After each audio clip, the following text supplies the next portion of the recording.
walking with it.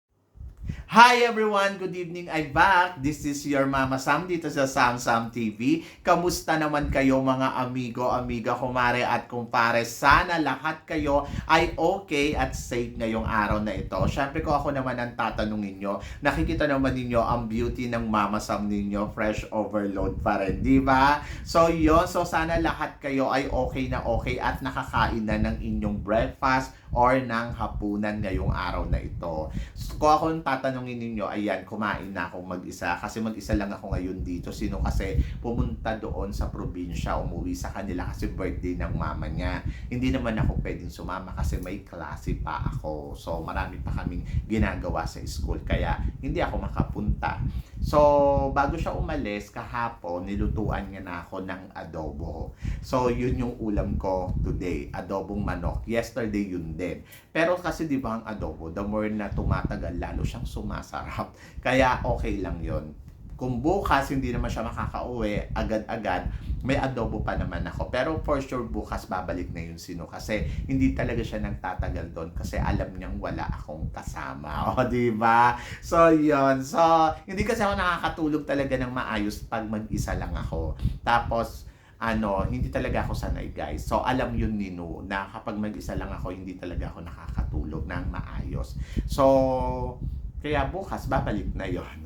Anyway, so marami tayong pag-uusapan ngayon. Ang pag-uusapan natin ngayon, it's about sa mga kandidata na na-LL Tukuyo dito sa Miss Universe. So, medyo sa panahon ngayon, mahirap i-maintain talaga yung tinatawag na sunod-sunod na pagkakapasok mo sa semifinals, lalo na kung hindi magaling yung kandidata mo kasi talagang grabe. Nung nakaraan taon na experience natin yan na ma-LL Tukuyo dito sa Miss Universe, di ba? Ito nga si Celeste Cortez na hindi natin asahan kay Celeste pa talaga na parang ikinagulat ng lahat na oh my God, unexpected na hindi tayo makakapasok sa semifinals at maraming nalungkot.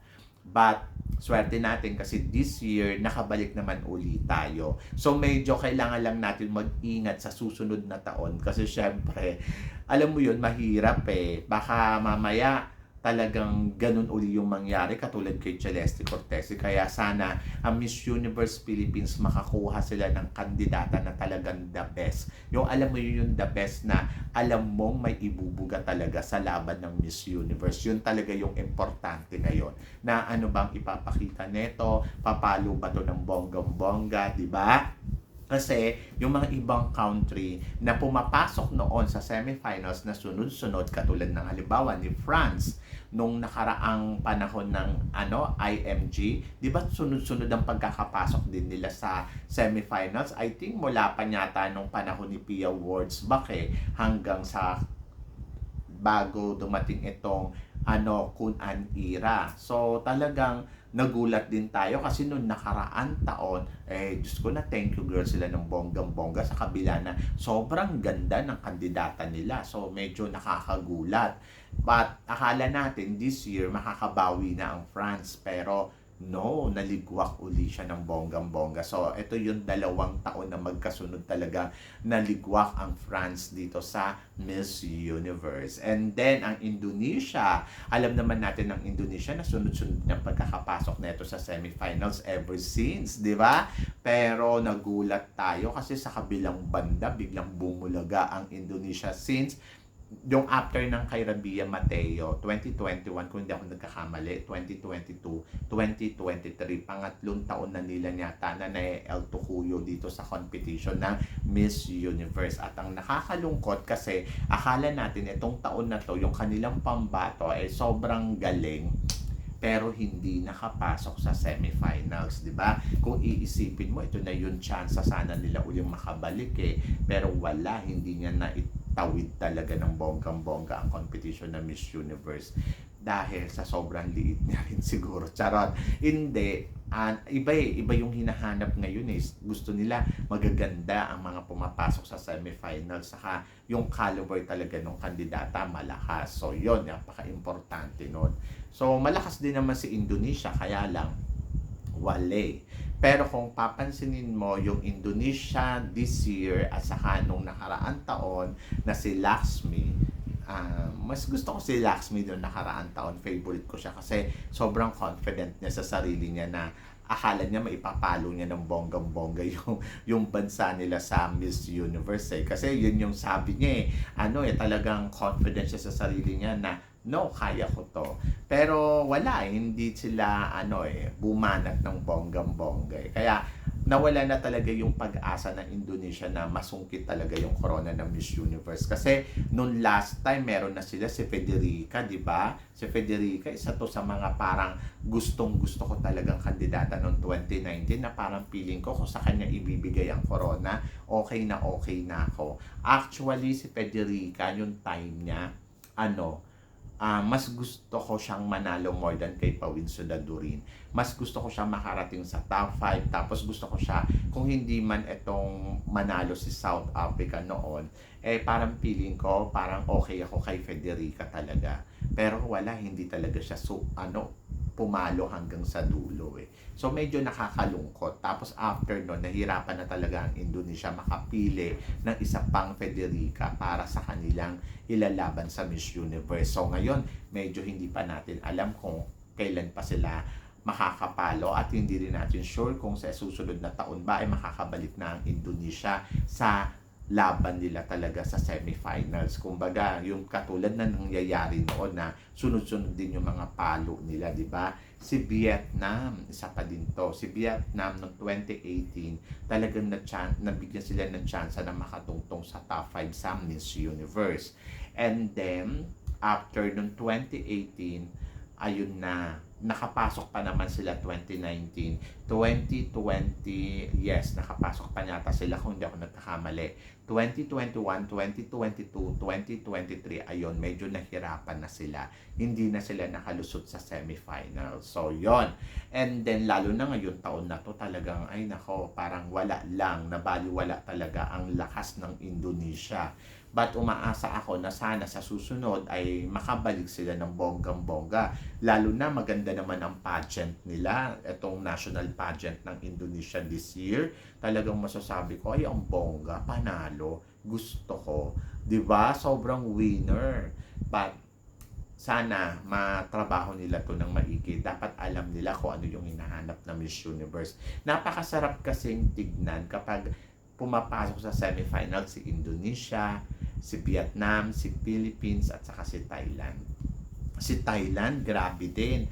Medyo sinuwerte lang talaga sila ngayon taon kasi after Amanda Obdam, medyo naligwak sila dito kay Ann Scott Kemes, di ba? Na ina-expect natin na eto sana na pwede din to manalo ng Miss Universe kasi yung kuda din neto panalo din. Kaya lang hindi talaga nila ipinirepair ng maayos itong si Ann Scott Kemes. Kaya naligwak to ng bonggang-bongga sa Miss Universe.